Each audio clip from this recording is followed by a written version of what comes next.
سائلكم وحول الشيخ وحن قاتا دول لعبه وحن أوقات حنونك صنكرتا هدي أنيقا وأن ولي عبين ليقو أدمه محان سمايا ودوه بيلا وقصه هدي لقو أدمه طبعا ما استعمال كرتين لأن الصنكا قوات شوية هدي أد مركز سومي كرتو داودا لعانتت صنكا قوين أد وضطو تادن خطر قلينين صنكا أد وضن كرتو داودا لعانتت صنكا أد وضن يوچبين ميسد حديث داوداس كتجي ديدو وكين يا أما حنون كوكو كرده أما عافيمات دي بدعة أما خطر بينات قشغل لقى بقيو مركز داودا دواد استعمالي مالين كان سيدا صادقو أفرناني دي منوات كقليني إن شاء الله تعالى وهدي أي لغا مارمان نقطة استعمال كود داودا استعمال كيدو وضن لأنت تسومي كريني واحد مركا واد استعمالي وادنا أفوري دي منوات كقليني إن شاء الله تعالى هدي عاد لأنت تسومي كرتنا صون كدمنا هبينك مركا أفورك اللي قاعد استعمال داود هذا إن شاء الله تعالى والله أعلم. سائلكم وحول الشيخ وحا هرئي قد تجي رمضان بدن ودمر وايه قوادن وحا هرئي قد تجي رمضان بدن وأنا نسومين من حصوصنا يترى ذا الشيخ محا بنان. وحا واجب إن اسكت ضيضه إن حصوصا كرتو مالمي كاتجي أنت يا هايين. مسكحة كشقيسي ددال بيحي إن حصوصا كرتو اسكت ضي. أنت ملها وبطو أياد مركا قلينا يسايو سوسوميس. كدبنا واحد بتصنع يسا صون كالسنة دا. معنى إن كيس دي وحي meesha kaaga tagaan ama soonkaaga ba wax ka khaldamaan sida nabiga ka sugan salawaatu rabbi wa salaam alayhi cibaadaadka waajibka ah haday wax isdhimaan ama khalal galo aakhiro ilaahi fadligiisa wuxuu ku kabayaa cibaadaadka sunnada ah marka intaad xusuusan karto soon kadibna soonka sunnada badso wallahu a'lam. sheekh waxa jira dad ku doodaya qofku hadii uu rabo ma soomayo hadii uu cid uu raashin siiyo heli karo waxayna leeyihiin soonku khasab ma aha ee waa qofkii doona iyagoo daliishanaya aayada suuratul baqara ku jirta ee dadka soonku ku culus yahay u fasaxaya inay raashin bixiyaan marka arrinkaasi diintu maxay ka qabtaa diintu waxay ka qabtaa dadka fikir kaas faafinaya hadayna dad islaamnimada ku cusub ahayn waa dad sanaadiqa ah oo diinta iyo dadkeeda khatar ku ah wayaan damana aad bay u badan tahay Soomaali sanaadiqa ah oo diin laawayaal ah oo shubahaad fara badan furaya oo diinta asalkeedii iyo ahkaamteedii baduulaan ku ah iskuna dayaya inay quraanka iyo ahadiista wax daliishanaya iska dhigaan hadaynu masalada dib ugu noqono waa masalada la xiriida soonka iyo marxaladaha jideyntiisa markii soonka la jideynayay la waajibinayay marxaladuu maray wuxuu kamiyay ahkaamta sida tadriijiga ah loo jideeyay buu kamiyay markii ugu horeysay soonka la waajibiyay ayaa waxa furnayd masalada la yiraahdo at-takhyir bayna as-siyam aw daf'i fidyatin khiyaar baa laysa siiyay ama soon ama hadii kale miskiin qoodi maalinkiiba khiyaar baad leedahay تاوى مدة مرحلة أي كهل يسوي آيات قيبتها ألا ليه تبارك وتعالى وعلى الذين يطيقونه فدية طعام مسكين فمن تطوع خيرا فهو خير له وأن تصوموا خير لكم marxalada khiyaar ku jiray oo ama soon ama raashin bixi khiyaar ku ahaa marxalada lafteeda waxa fadli badnayd soonka fadli badnaa oo aayada tilmaamayso wa an tasuumu khayrun lakum marxalada waxa ka dambeysay soonka ramadaan baa la waajibiyay laakiin waxa jirtay ruuxa maalintii markuu soomo oo uu afuro haddii uu seexdo intuusan wax cunin oo hurda la tagto xilliga afurka la gaadhay wuu seexday hurda la tagtay cunto looma ogolaan jir waa inaad habeenkaas maalinka dambe ku xidho waay xadiidka saxiixa sidaa ku yimido nin saxaabada ka mid oo qays ibnu sirma la yidhaahdo ansaari ahaa ayaa markuu soomay oo afurkii yimid buxaaskiisii yidhi naa wax lagu afuro ma haysaa markaasay tihi waxba ma haye laakiin waxbaan soo raaraadin intay wax ku maqnayd wayba hurda la tagtayba nin daalan buu ahaa maanta oo dhan soo rafaaday soo shaqaynaya isagoo hurday u timid markaasay waxay tihi hooggiisii warbu muxuu seexday miya khalaas cuntadii ay keentay uma bannaano marka habeenkii oo dhan buu ugu jiiday maalintii dambu haddana soomay marka maalinta badhantankeeda la joogu suuxay marka uu dhacay markaasaa waxaa soo degtay rukhsada ah in habeenkii oo dhan la cuni karo ama hurd ama seexo ama ha seexanin habeen oo dhan la cuni karo rukhsadii ka dambaysay way marka marxaladan ugu dambaysa marka ee uu ku sugnaaday jidaynta soonka iyo tashriiciisu waa marxaladaas ee ay tilmaamayso aayadda dambe oo soonka cid kasta oo muslima oo qaangaadhay oo muqiimoon musaafir ahayn oo xanuun u diidaya uusan jirin waa inuu bisha soomo kii kalena waa inuu qalleeyo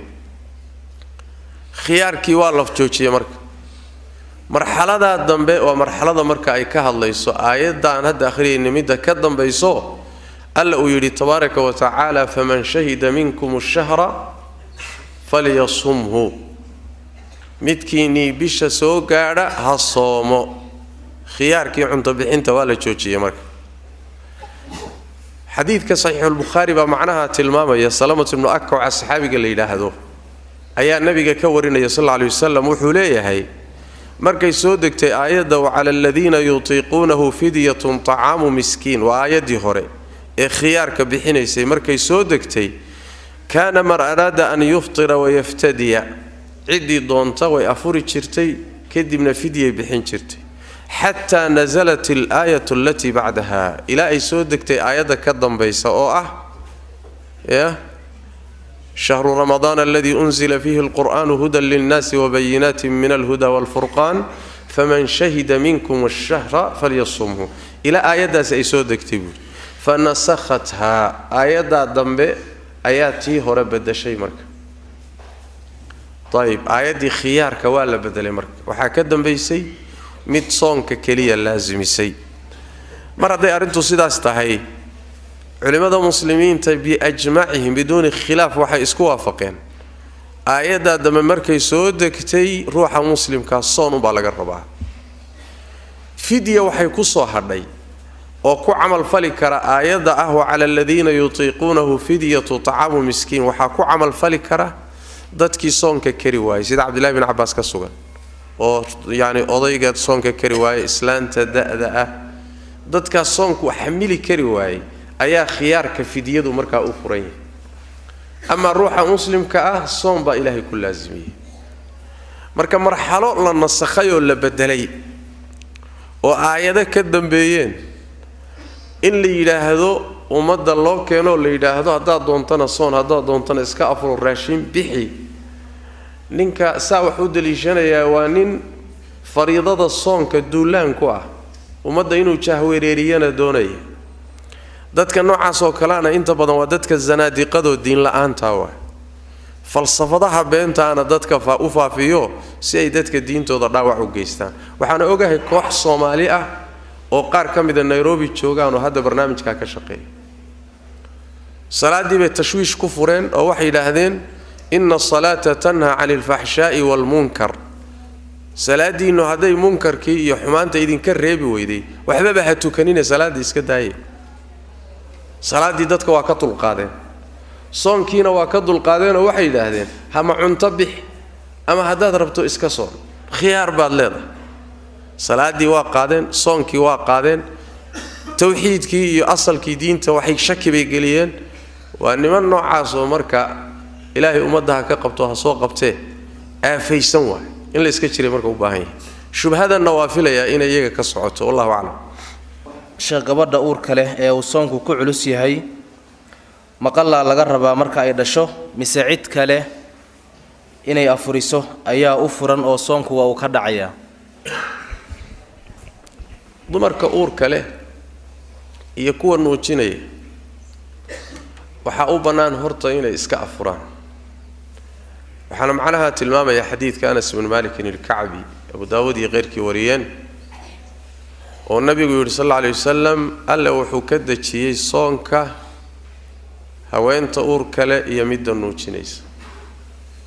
way iska afuri karaan marka. taa la islama diidana inay afuri karaan, laanna ilmihii ayaa u baahan wuxuu quuto, ama uurka ha ku jiro ama naas ha nuugayo. hooyadii uurkeeda lagu jiray ama naaskeedii la nuugayayna nafaqay u baahan tahay, oo la'aanteed way dhibaatooni. shareecadannana qawaaciddeeda ay ku dhisan tahay waxa weeyaan at-taysiir, fududayn waay. meeshii adayg galo shareecadu waa fududaysaa. way afurayaan marka. ha afureena maxaa laga rabaa? halkaasaa culimmadu marka isku khilaafayaan. badankooda culimmada jamaahiirtoodu say qabaan waxay leeyihiin waxaa laga rabaa qallaa laga rabaa. waxayna uga qiyaas qaadanayaan ruuxa xanuunsanayay uga qiyaas qaadanayaan ee qur-aanku sheegay faman kaana minkum mariidan aw calaa safarin faciddatun min ayaamin ukhar. ruuxii xanuunsanayay soo qalleysoo lama dhihin. tanina waa noocuun xanuunka u ege ha soo qallaysay dheheen. qallaa laga rabaa bay u badan yihiin. ayib, haddii qallahaasi ay kari weydo oo uu qalluhu aad ugu bato oo ay xamili weydo, marka waxaa jirta ra'yi cabdillaahi bni cabbaas iyo cabdillaahi bni cumar saxaabada qaar ka mida ka sugan. alimaam isxaaq ibnu rahwiyana uu maray oo dhahaya raashiin bay bixinayaan. waa fatwo markaasi midii soomi kari weyda oo ay ku bataan oo ay ku adkaato awooddeeda ay ka yani wax weeyaan ka tanbadato, marka loo fatwoon karo waayo, meel wax looga raadin karo waayo. laakiin asalku wax weeye qallaa waajib ah, wallahu aclam. sheekh saa'ilkan waxa uu leeyahay marka uu imaamku taraawiixda tujinayo kitaabka qur-aanka ma ka fiirsan karaa? maya, kama fiirsan karti. laanna ma qur-aan baad baranaysa adiga? ma arday qur-aan baranayaad? ma saxsana. waxaa la rabaa inaad dhegaysato qiraa'ada imaamka. misxaf fiirfiiri laguma dhihin, ee waxaa la yidhi waidaa quri'a alqur'aanu fastamicuu lahu wa ansituu. qur-aanka marka la akhrinayo dhegaysta oo u dheg raariciya. insaadka waxaa la yidhaahdaa wax kasta oo dhegaysiga kaa mashquulinaya inaad meesha ka saarto oo aad tarkiisiso attentionkaaga, dareenkaaga dhan inaad isugu geyso dhegaysiga qiraa'ada. xadiidkiina waa kii ahaa waidaa qara'a fa ansituu. imaamku markuu akhrinayo dheg raariciya, dhegaysta. arrintaasi marka waxay kaa mashquulinaysaa, dhegaysigay kaa mashquulinaysaa. sheekh ibnu cuthaymiin calayhi raxmatullah wuxuu sheegay ilaa taqriiban 5 maxduur oo ku jirta arrintaa iyada. 5 khalad baa ku jira buuri. khaladka koobaad wuxuu yidhi ruuxa tukanaya salaada ku jira waxaa la rabaa inuu fiiriyo meeshuu ku sujuudahay, sida culimmada badankood qabaan, xadiiskuna ku tusay. misxafka markaad fiirinayso wuxuu kaa hor istaagayaa ama kuu diidayaa meeshii lagu yidhi fiiri, oo meeshaad ku sujuudaysay ma fiirinaysid, meel kale rood fiirinaysa. waa qodob. qodobka labaad wuxuu yidhi markaad misxafka haysato labadii gacmoodee laabta ha la saaro, iyagana ha layskor saara la yidhi. ayadana waad lumisay soo ma laana gacmihii mid baad misxaf ku haysataa ugu yaraan saas oo kala ta soo ma haddaadan labadiiba ku wada qabaninba marka gacmihii laysa saarayay sunnada ahaydna waad lumisay qodobka saddexaad wuxuu yidhi waxaa ku jira dhaqdhaqaaq fara badan oo loo baahnayn yaa musxafka kala fur haddana waraaqdan rog haddana tan rog maxaa looga baahan yahay midda afraad waxaa ku jirta buu yidhi ruuxa araggiisa inuu dhaqdhaqaaq fara badan sameeyo xarako kasta iyo xaraf kasta iyo safxo kasta iyo